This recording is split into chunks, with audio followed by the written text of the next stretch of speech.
Bom dia, igreja. É uma alegria estar aqui com vocês nessa manhã. Muito obrigado pelo convite, pastora Priscila, pastor Renato. Eu vim aqui há muito tempo atrás, na verdade 2019, vocês tinham acabado de chegar aqui, e eu lembro que ainda estava num processo de reforma, de ajustes, muita coisa acontecendo, obrigado. E é muito legal ver que Deus ele vai construindo a igreja, né? E eu digo por isso, realmente porque estou vivendo isso nessa temporada, né? No processo de implantação de igreja. E na verdade eu fui até na Igreja Viva antes, quando vocês estavam lá no outro prédio. Quem é da época do outro prédio lá? Aí, bastante gente. É isso aí. Eu lembro quando eu fui lá, eu não sei aonde é o outro prédio, por isso que eu falo o outro prédio. É aqui perto? Ah, então, eu só lembro que era no outro prédio. E eu vi o processo, né, de início também, acompanhei aí um pouco distante, mas vendo constantemente o que estava acontecendo, e me alegra o coração de estar aqui novamente essa manhã e poder compartilhar um pouco dessa série, a parte final. Me sinto muito honrado de poder compartilhar aí o desfecho, né, dessa série, e com uma alegria no coração, porque antes de entrar na mensagem eu queria compartilhar isso. Nós precisamos entender que aquilo que fazemos como reino não tem a ver somente com a nossa igreja local. É muito bom o que Deus faz na igreja local aqui, Igreja Viva, mas Ele está fazendo lá numa outra igreja, Ele está fazendo ali na outra cidade, Ele está fazendo lá do outro lado do mundo. Nesse exato momento tem pessoas sendo salvas, curadas, libertas, restauradas. Deus está fazendo em tantos lugares. Nós precisamos carregar essa alegria da nossa casa, a gente precisa carregar isso. A gente precisa falar assim: caramba, a Igreja Viva é a minha igreja, ou o Caminho Santo é a minha igreja, porque isso vai fazer você se entregar, vai fazer você se doar, vai fazer você, enfim, tantas coisas que a gente precisa fazer para que a igreja, o corpo de Cristo, continue avançando. Mas eu queria te instigar a entender que o reino de Deus é maior do que a nossa igreja local, e isso é muito bom. Então a gente precisa viver nesse paralelo, nesse dualismo, né? Igreja local, reino de Deus, igreja local. Por quê? Porque a igreja local ela é uma célula individual dentro de um corpo que tem várias outras células também. Deu para entender o que eu quero dizer? E eu sei que vocês falaram um pouco disso acho que foi na primeira parte aqui, né, que o pastor Renato falou sobre amar o mundo. Não, na verdade foi em algum lugar aqui, eu anotei, eu assisti as 3 mensagens para poder preparar essa. Mas teve algum momento que foi falado sobre essa questão do indivíduo na casa e na igreja. Quem lembra disso? 3 pessoas lembraram. Mas foi falado, tá lá, tá gravado, eu tenho como provar para vocês.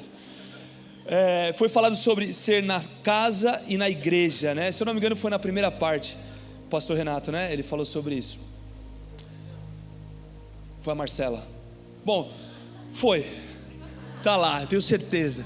E aí, o que acontece? A gente precisa ter essa compreensão também da igreja local, corpo de Cristo, né? Nós somos aqui uma célula individual, agindo de maneira específica para um propósito específico, para essa região específica, e Deus vai fazer coisas específicas aqui, só que Ele também está fazendo ali, Ele está fazendo lá, Ele está fazendo numa outra cidade, e isso me alegra, porque eu estou nesse processo, como Caminho Santo, né? Inclusive hoje temos aqui membros da Caminho Santo aqui comigo também, minha filha que está ali, né? Dá um tchauzinho aí, Larinha, se tentou se esconder no meio de todo mundo, mas eu sempre jogo ela na fogueira. E eu estou tendo essa percepção ainda maior da beleza do corpo. Eu estava na Zion Church até dezembro do ano passado. Eu conheci Jesus lá, eu e minha esposa conhecemos Jesus lá. Quando a gente chegou, a minha filha tinha 3 meses de idade. Nós vivemos 13 anos na nossa fé, naquela igreja, debaixo dos nossos pastores, da nossa liderança. E de repente Deus começa a colocar no nosso coração uma coisa que era um pouco diferente do que estava acontecendo. Deus começou a queimar no nosso coração a cidade de Jundiaí. E gente, o que Jundiaí tem a ver comigo? Nada. O que eu tenho com Jundiaí? Agora eu sou um morador e estou plantando uma igreja, mas assim, até janeiro eu não tinha relacionamento com a cidade. não conhecia nada. E eu fiquei pensando, poxa, eu cresci indo para Vinhedo, né? Vinhedo aqui pertinho. É aqui pertinho, né? É. Vinhedo. E eu falei, Deus, por que o Senhor não me manda para Vinhedo, se eu já tenho relacionamento com a cidade de Vinhedo? O Senhor me manda para Jundiaí. E às vezes Deus vai fazer algumas coisas diferentes, porque Ele quer construir uma coisa diferente também. E para a gente é uma zona de desconforto irmos para uma cidade totalmente nova, que não conhecíamos ninguém, e chegarmos para plantar uma igreja. Mas é uma alegria ver o quanto Deus vai construindo a igreja, não é verdade? Ele vai fazendo, Ele vai levantando pessoas, Ele vai usando vidas, né? E Ele vai colocando o propósito dEle então nos nossos corações. E a gente só precisa de uma coisa: sermos obedientes às palavras de Deus. Então eu quero te encorajar nessa manhã a você ser obediente às direções de Deus para a tua vida. E eu declaro ousadia sobre você, para você viver aquilo que Deus eventualmente está colocando no teu coração, sabe? Porque vai requerer de nós ousadia para vivermos coisas novas. E vocês como igreja, né? Igreja viva, eu declaro ousadia. A palavra de Deus fala em 2 Timóteo 1,7: porque Deus não nos deu um espírito de covardia, mas um espírito de amor, poder e equilíbrio. Então eu declaro esse espírito que não é de covardia, mas é de ousadia, porque vocês estão comemorando 11 anos. Então já passou uma década, que nas próximas décadas vocês venham viver em ousadia os sonhos que Deus depositar sobre o coração de vocês, dos pastores e vocês como igreja. Por que isso é importante? Porque eu sei que vocês não chegaram aqui com tudo organizado, né? Quando eu vim aqui em 2019, estava rolando um mutirão para acontecer alguma coisa, não sei se era para a montagem do palco, o que era, mas estava rolando um mutirão, e a gente Deus vai requerer de nós ousadia, esforço, a 2ª, 3ª, 4ª, 5ª milha, talvez a 29ª milha a mais, para a gente implantar o que Ele está colocando nos nossos corações. Então vocês vão precisar de ousadia para as próximas décadas, e eu declaro isso em nome de Jesus, que vocês venham viver 100% do que o Senhor colocou no coração de vocês como igreja, amém? Falando de o reino em expansão, na primeira semana o pastor Renato falou sobre amar o mundo. Quem pegou essa primeira parte da mensagem? Boa, se você não pegou, eu quero te encorajar a entrar no YouTube da tua igreja e você assistir essa primeira parte. É muito importante, porque vai dando uma continuidade, né? Ele falou sobre foi ele mesmo aqui, ó, no templo e nas casas, né? Como foi em Atos. Na segunda parte, a pastora Priscila falou sobre a expansão do reino como estilo de vida, e o quão importante isso é, né? A grande comissão como estilo de vida. E eu queria falar que a grande comissão não é a grande sugestão, nós temos a responsabilidade de vivermos aquilo. Semana passada a Marcela falou sobre nós trabalharmos para o reino, e todas essas mensagens estão lá no YouTube.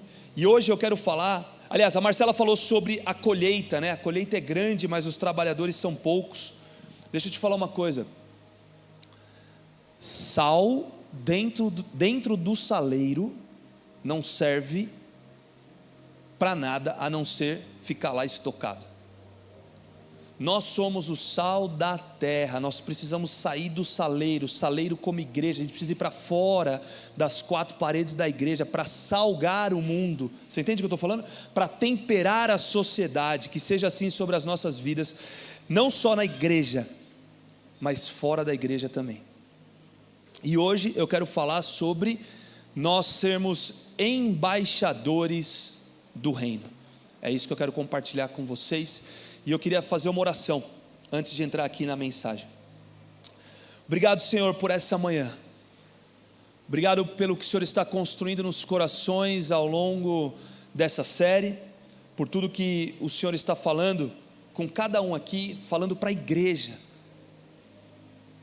Eu oro para que Teu Espírito Santo se mova com liberdade. Nós te damos total liberdade nesse lugar, Espírito Santo. Fala aos nossos corações, toca na nossa mente. Nós te damos autoridade sobre a nossa mente agora, porque a palavra fala que temos a mente de Cristo. Nos ajuda a pensar como Cristo. Nos transforma, Senhor, em nome de Jesus. Amém. E aí um ponto importante para a gente entrar na mensagem é que quando a gente fala de embaixadores, nós precisamos entender, nós somos embaixadores do que e de quem? Nós somos embaixadores de Cristo e nós somos embaixadores do Evangelho. Se você abrir a tua palavra depois e pesquisar lá em Efésios 6, você vai ver que Paulo fala que nós somos embaixadores do Evangelho, né? Ele fala que ele é embaixador do Evangelho. Em 2 Coríntios 5:20, você vai ver que nós somos embaixadores de Cristo. Então, como embaixadores, nós temos responsabilidades, e eu vou entrar aqui no texto, você vai entender o que eu estou querendo dizer com isso. Agora, quando a gente fala que nós somos embaixadores, é importante a gente voltar lá para aquele momento da cruz, aonde Jesus, ele está prestes a se entregar, na verdade ali na cruz, já crucificado, e aí ele fala uma palavra, na verdade são duas palavras na tradução do português, que é, está consumado. E quando a gente vai ver o original da palavra, é tetelestai. Quem já ouviu falar sobre isso? Está consumado. E o que está consumado? A gente precisa entender o que é que significa estar consumado. Mas para isso a gente também precisa entender não somente o que Jesus fez por nós na cruz, mas também o que a cruz fez com o diabo. Essa informação ela é muito importante. Então, nós precisamos compreender que existe uma responsabilidade individual e coletiva, até dentro daquilo que eu estava falando aqui sobre Igreja Viva, célula do reino de Deus, do corpo de Cristo e o corpo de Cristo como um todo. Existe uma responsabilidade que é individual e coletiva. A grande comissão lá de Marcos fala sobre o Evangelho sendo pregado a toda criatura. Então, como embaixadores, precisamos pregar o Evangelho a toda criatura. Mas também na grande comissão de Mateus, fala do coletivo, fazer discípulos das nações. A gente precisa, como embaixador, também viver de maneira coletiva o Evangelho transformando nações. E aí, eu gosto de dar um exemplo que é o seguinte: Jesus ele deixava as 99, o coletivo, para ir atrás daquela uma ovelha, o individual. Jesus está preocupado com a igreja viva, mas Ele também está preocupado com você, o indivíduo, com você, o indivíduo, com você, sabe, cada um individual. Ele está olhando para o todo, mas Ele também está olhando para você. E dentro disso tem uma dinâmica muito interessante que acontece. Quando a gente está debaixo de uma autoridade, e vocês como membros estão debaixo de uma autoridade como igreja, aquilo que a igreja está vivendo se torna um romper coletivo, concorda comigo? Mas aquilo que é um romper coletivo pode se tornar um romper individual para a tua vida, e aquilo que você está vivendo de maneira individual, também pode se tornar um romper coletivo. O que isso quer dizer? Lembra o pecado de Acã? Quando Acã peca, toda a nação de Israel sofre. Ou seja, existe uma relação indivíduo, coletivo, coletivo, indivíduo. Por meio de o pecado estava sobre todos, agora a gente tem acesso ao perdão.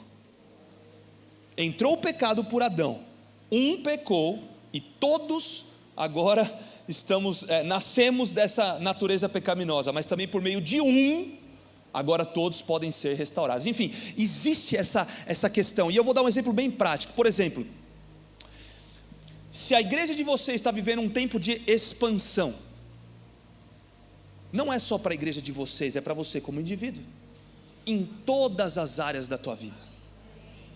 Por exemplo, vou dar um exemplo assim: imagine que a igreja adquire um novo prédio, Deus traz um romper coletivo para um novo prédio. Quem pode dar um glória a Deus para isso? Eu creio. E eu cuidava de obras lá em São Paulo, e eu tô agora, a gente aluga um hotel, né, em Jundiaí, e eu tô assim, cara, cadê o pedreiro para eu ter uma discussão aqui com o pedreiro, sabe? Quem já teve dor de cabeça com o pedreiro aí? Eu preciso vir pegar pedreiro em Jundiaí, em Campinas, cara. Ninguém teve, 3 pessoas tiveram. Enfim. Mas se está havendo um romper, então, coletivo na expansão de um prédio, por que não você tomar posse disso para você na sua vida pessoal? Eu vivi isso lá em São Paulo. Zion Church, no meio da pandemia, estava comprando um novo prédio, que é o Zion Hub. Deus abriu a porta, eu fazia parte das negociações e eu estava lá. E de repente, começou a destravar romperes individuais de pessoas no meio da pandemia, comprando terreno, comprando casa, assim, Deus fazendo coisas. E eu falei, cara, eu estou ficando para trás. E eu morava de aluguel lá em São Paulo. Eu falei, eu estou ficando para trás. Deus está fazendo no coletivo e eu estou aqui parado no individual. Eu preciso me mover. Eu fui no banco, liguei no banco, não me deram crédito. Liguei no banco de novo, não me deram crédito. Aí eu quase desisti, mas eu tentei de novo e de repente aprovou. E aí eu fui guerreando pela minha conquista. Enfim, é um outro testemunho. Eu poderia ficar aqui 20 minutos só para contar esse testemunho, mas eu tenho 15 para acabar, então não vai dar tempo. Eu entendi que eu falei, cara, eu estou ficando para trás. Deus está fazendo no coletivo, Ele começou a fazer no individual. Ei, eu preciso pegar minha porção, porque também é para mim. Não estou falando para você ser irresponsável, estou falando para você aproveitar as oportunidades que Deus está fazendo no coletivo e trazer isso para o individual. E da mesma forma, a tua responsabilidade de vida como cristão reflete na igreja. A tua pureza, a tua santidade, você como embaixador defende um reino, você representa um reino, então isso está disponível para todos. Aquilo que você vive no individual se torna disponível aqui também. Por que não começar com o teu romper individual se tornando um romper coletivo? Amém? Então, como embaixadores, nós precisamos entender essa dinâmica do reino individual, coletivo, coletivo, individual. E uma outra coisa que a gente precisa entender também é que não adianta a gente só levar as pessoas para Jesus, nós precisamos discipular essas vidas. Eu estava em Rosário, na Argentina, há alguns meses, março agora, e eu fui para uma cruzada do Carlos Anacondia. Quem já ouviu falar de Carlos Anacondia? Eu fui para uma cruzada lá do Carlos Anacondia, e eu fui para Rosário pregar numa igreja, e eu estou lá numa reunião de pastores de Rosário, e aí um pastor falou para mim assim: nós vivemos um grande avivamento aqui, quando 85% da cidade se tornou salva, foi salva. Imagina o que é isso, Campinas, 85% de Campinas salvo. Já parou para pensar o que é isso? Aconteceu lá na década de 80, 85, 90 ali no ano. Cara, eles falaram, mas o que faltou foi discipulado da próxima geração, porque a gente levou muitas pessoas para Jesus, ficamos maranata, maranata, maranata, volta Senhor, esquecemos de discipular, esquecemos de cuidar, esquecemos de entrar na sociedade e fazer a diferença. Resumindo, hoje Rosário é a cidade mais perigosa da Argentina, e hoje eles têm aproximadamente 15% de cristãos. O que aconteceu aí? Numa geração, discipulado. Então precisamos ganhar, mas precisamos cuidar, discipular, ensinar e continuar, vivendo o reino de Deus como embaixadores. Embaixador tem responsabilidade sobre a embaixada, tem responsabilidade sobre aqueles que estão sob o seu comando. Então quando você ganhar alguém para Jesus, aproveita para caminhar no discipulado com essa pessoa, é importante, E aí, eu queria falar aqui sobre embaixadores, como aqueles que têm a autoridade delegada. Nós como embaixadores temos a autoridade delegada pelo Senhor para sermos embaixadores. A autoridade delegada está lá em Mateus 28:18. Jesus recebeu autoridade, e autoridade pode ser aí poder, ele tem o poder para, ele recebeu a autoridade no céu e na terra. Depois que ele morre e ressuscita, ele então recebe essa autoridade de volta. Mas que autoridade é essa? Do que você está falando, César? Deixa eu te explicar um pouquinho sobre o que é autoridade e poder na Bíblia. Tem quatro termos que a gente vai ler e encontrar sobre autoridade. Primeiro, é a autoridade que é delegada, e você vai encontrar aí no original, exousia. O que é autoridade delegada? Você como um policial tem a autoridade delegada pelo governo para prender pessoas, para fazer o que você tem que fazer. É uma autoridade que foi delegada. Isso daí é um poder, é o tipo de poder que ele tem poder para prender. Então quando a gente delega uma autoridade, o termo no original é exousia. Quando existe o poder, que nem eu falei de 2 Timóteo 1,7, porque Deus não nos deu um espírito de covardia, mas de amor, poder e equilíbrio. Esse poder não é essa mesma autoridade delegada que é a exousia, embora a gente lê no português poder e poder nas duas versões, ali é dunamis, e dunamis é a ação do Espírito Santo aqui na terra, o poder explosivo de Deus atingindo aqui na terra por meio do Espírito Santo. Você vai ver em diversos momentos, Atos 4,33, com grande poder davam testemunho de Cristo. Esse poder é dunamis, então é diferente do poder de autoridade delegada, que é exousia. Tem um outro poder e força que você tem, que é quando você vai para a academia e você tem então força física. Quando você pega, você tem força para pegar, você tem poder aqui, né? Você tem a autoridade sobre os pesos da academia. Quem sabe do que eu estou falando aí? Ninguém vai para a academia aqui, tá bom. Esse daí é um outro poder de força física, e eu vou arriscar aqui o meu grego. Ischuros, eu acho que é assim que fala. Toda vez que eu vejo isso, eu lembro do Chaves, pensando nele comprando churros e vendendo churros e comprando churros. Desculpa, foi só um desabafo. E o outro poder que tem é Kratos, que é domínio, quando você tem domínio territorial, certo? A gente tem Kratos. O que acontece em Lucas 19, quando Jesus está falando para os discípulos ali, enviando, né, alguns, ele fala assim, Lucas 10, 19, eu dei a vocês autoridade para pisar em cobras e escorpiões, e sobre todo o poder do inimigo, nada lhes fará dano. Essa autoridade que está escrito aí é exousia, ou seja, ele está delegando a autoridade. Jesus nos delega a autoridade para pisarmos sobre cobras e escorpiões. Agora é importante a gente entender que Jesus recupera uma autoridade que tinha sido perdida lá no Jardim do Éden.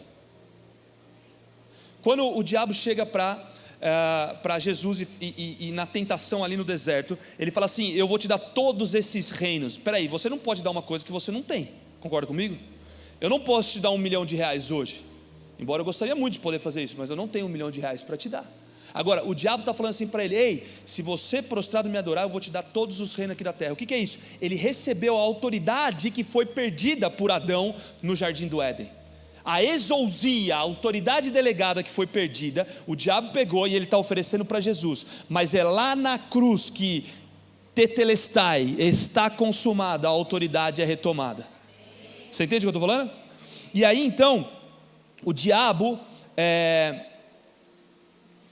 oferece uma coisa que ele tem, mas Jesus toma de volta no momento que ele se entrega, morre e ressuscita. E aí quando ele vem na grande comissão enviando os seus discípulos, porque foi pós-ressurreição, ele está falando assim, ei, eu peguei as chaves de volta, agora essa autoridade está comigo, e eu vou delegar ela para vocês, ide por todo mundo, pregar o evangelho a toda criatura, e por aí vai, fazer discípulos das nações. Então nós como embaixadores estamos debaixo da autoridade delegada que Cristo tomou de volta na cruz.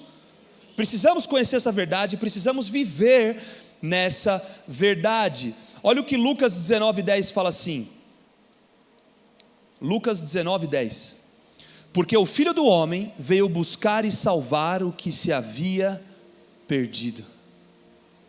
O que foi perdido? A autoridade. A autoridade delegada foi perdida, mas o Filho do Homem veio buscar e salvar o que tinha sido perdido. Nós precisamos entender o que significa estar consumado. Eu falei isso e vou repetir a frase. E para isso a gente precisa entender que não somente o que Jesus fez na cruz por nós, mas o que a cruz fez com o diabo. Abre a tua Bíblia aí em Colossenses 2.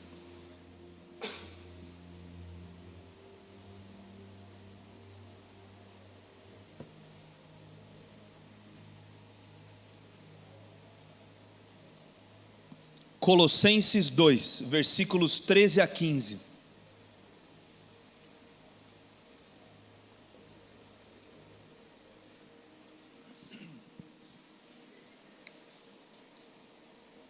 Vai colocar na tela? Não, né? Não, né? É que o pessoal ficou olhando para a tela, vocês estão olhando para mim, eu pensei, ué, vocês deveriam estar olhando para a Bíblia, eu pensei. Mas tudo bem. Colossenses 2, versículo 13. Quando vocês estavam mortos em pecados e na incircuncisão da sua carne, Deus os vivificou juntamente com Cristo. Ele nos perdoou todas as transgressões e cancelou a escrita de dívida que consistia em ordenanças e que nos era contrária.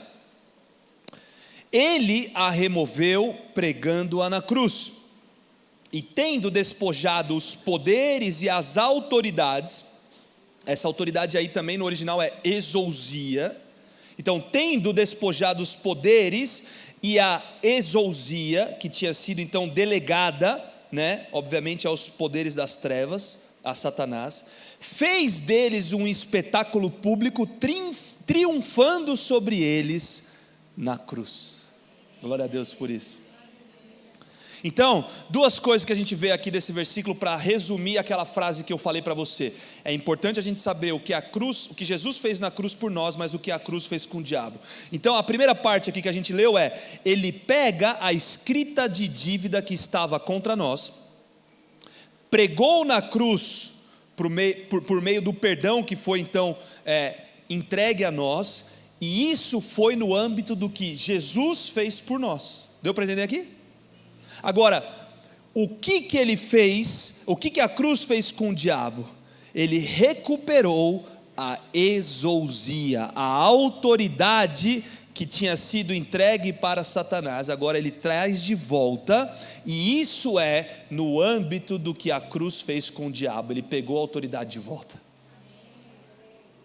Quando Jesus diz, está consumado, fala comigo, tetelestai. A gente precisa entender que não foi um suspiro de agonia de Cristo, mas sim um clamor triunfante da vitória sobre Satanás. A gente como embaixador precisa ter essa mentalidade. A gente não pode olhar e falar assim, coitado de Cristo, porque ele estava lá e ele falou tetelestai como um clamor agonizante, sabe, uma coisa de, meu Deus, sim, foi dolorido, sim, o sangue foi derramado. A gente não pode tirar essa parte da equação. Assiste Paixão de Cristo, você vai entender um pouquinho do que foi aquilo, mas a gente tem que olhar que aquilo ali na verdade foi Jesus triunfando sobre as trevas. Está consumado. Nós como embaixadores do reino de Deus precisamos viver as verdades de Efésios 6, anota aí para você ler na tua casa, Efésios 6, Paulo diz que ele é um embaixador do Evangelho. 2 Coríntios 5:20, nós somos embaixadores de Cristo. E aí, isso daqui foi só a introdução, e eu vou entrar nos meus 3 pontos de hoje. Estou brincando, mas eu tenho 3 pontos para concluir a mensagem. No 1 minuto e 35. Embaixadores, se você estiver anotando, anota, se você não tiver, anota. Embaixadores sabem quem são e quem os enviou. O embaixador dos Estados Unidos lá em Brasília, na embaixada dos Estados Unidos lá em Brasília, ele sabe quem ele é e ele sabe quem enviou ele, a nação que enviou ele, né? O governante que enviou ele e a autoridade delegada que está sobre a vida dele, a exousia que está sobre a vida dele. Nós precisamos saber quem nós somos filhos amados e filhas amadas. A identidade de Cristo é essa, de filho, para depois ele fazer as obras. No batismo, Jesus ouve do Pai, esse é meu filho amado em quem tenho prazer. Depois que ele recebe a identidade de filho, é que ele começa a fazer obras. Você não vê milagre, você não vê nada, você não vê pão multiplicando, você não vê peixe multiplicando, você não vê enfermo sendo curado, nada, né? O milagre no casamento da água no vinho só acontece depois do batismo. Então entenda, nós precisamos entender quem somos filhos amados para depois fazermos alguma coisa. Fazemos de um lugar de identidade de filhos. Embaixadores são filhos de Deus. Embaixadores também sabem quem os enviou. Deixa eu te falar uma coisa, quem te enviou? Você precisa saber e ter firme no teu coração, porque quando ele te mandar para uma missão, você precisa saber quem te mandou para a missão. Quando Ele te mandar para um desafio, você vai precisar daquela ousadia? Vai precisar da ousadia, mas você tem que saber, ei, o meu bom pai me enviou, o meu bom pai fez, o meu bom pai está fazendo, o meu bom pai fará, o meu bom pai me salvou, está me salvando e me salvará. Nós estamos do lado do time que ganhou, que está ganhando e que ganhará. Precisamos viver com essa verdade. Nós precisamos, para sabermos quem somos e quem nos enviou, precisamos viver em intimidade com o nosso Deus. Quer ser um embaixador? Seja íntimo do Senhor, porque você vai ser cada vez mais trabalhado nesse processo de filiação e de senhorio de Cristo sobre a tua vida. Os embaixadores também conhecem o reino.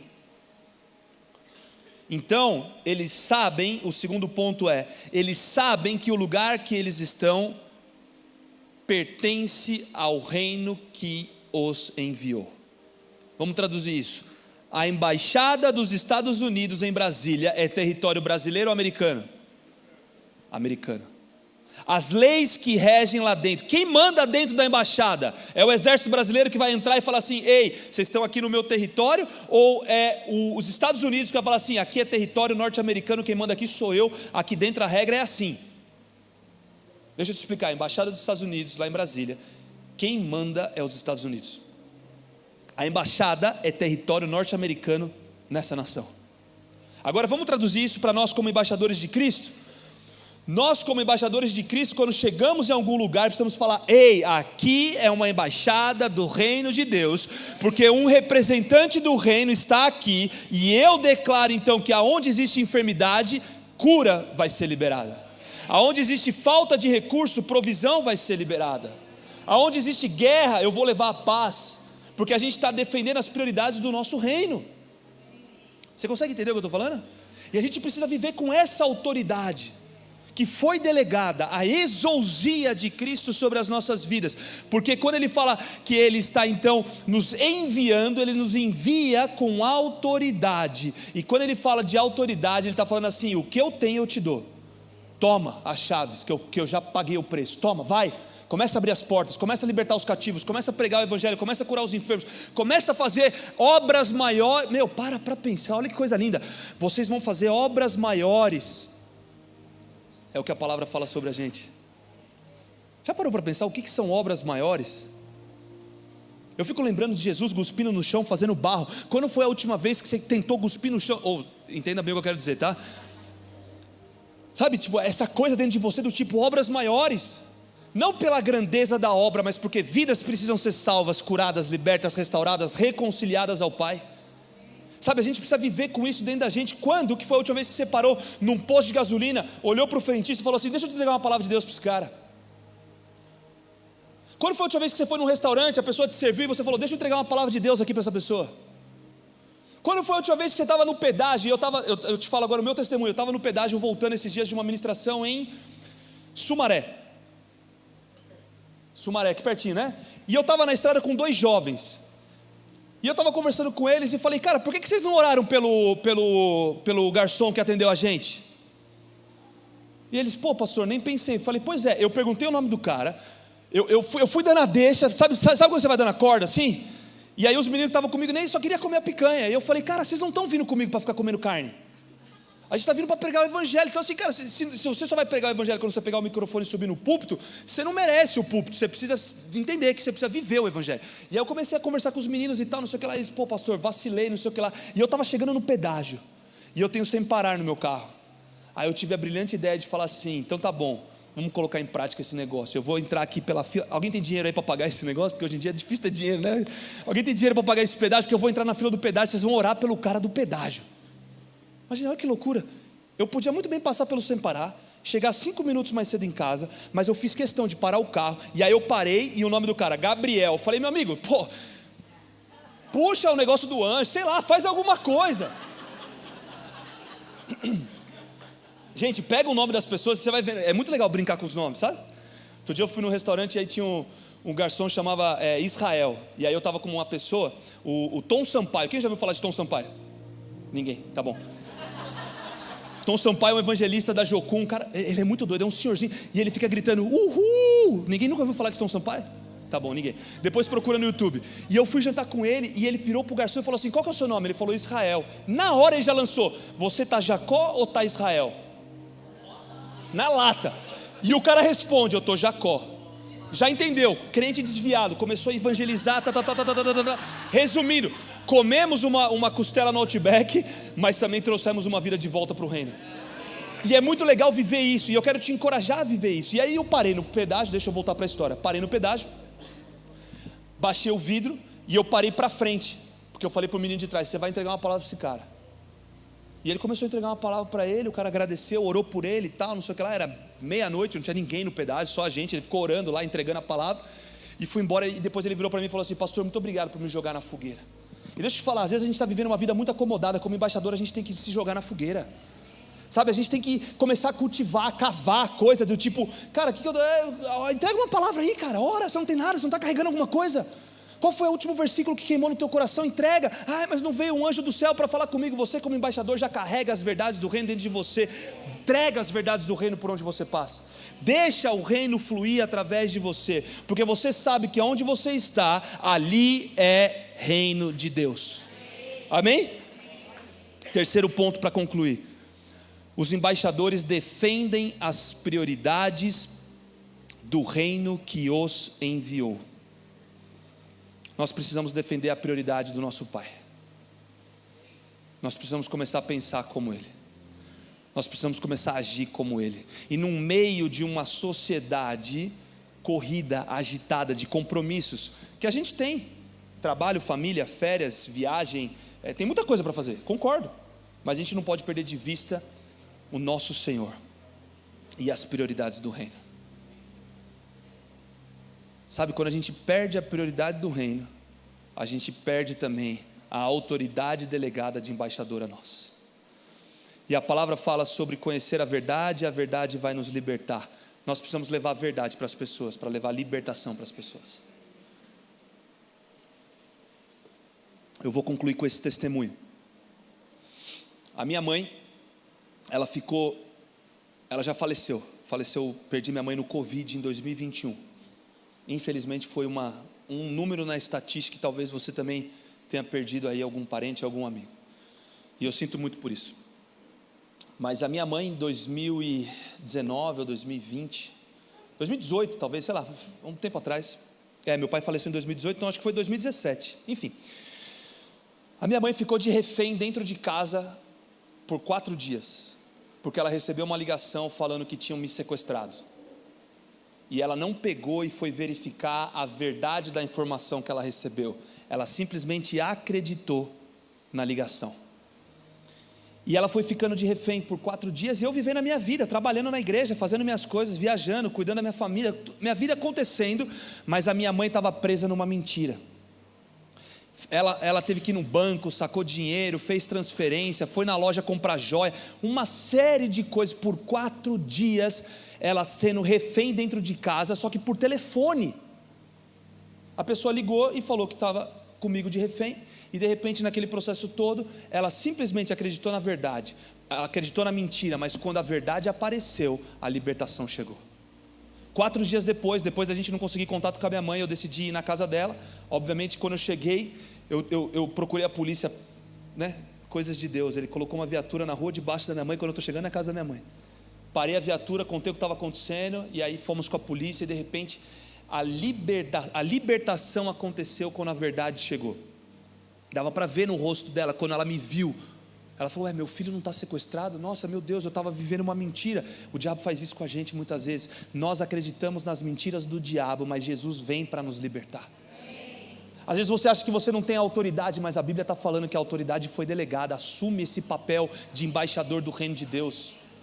Não viva como refém dentro de um mundo aonde Jesus está falando assim: ei, você está liberto, você está liberto, você está liberto. Nós precisamos acessar esse lugar de verdade celestial. Somos embaixadores e vamos manifestar o reino por onde for. O diabo vai se levantar? Vai, mas o meu Deus é maior.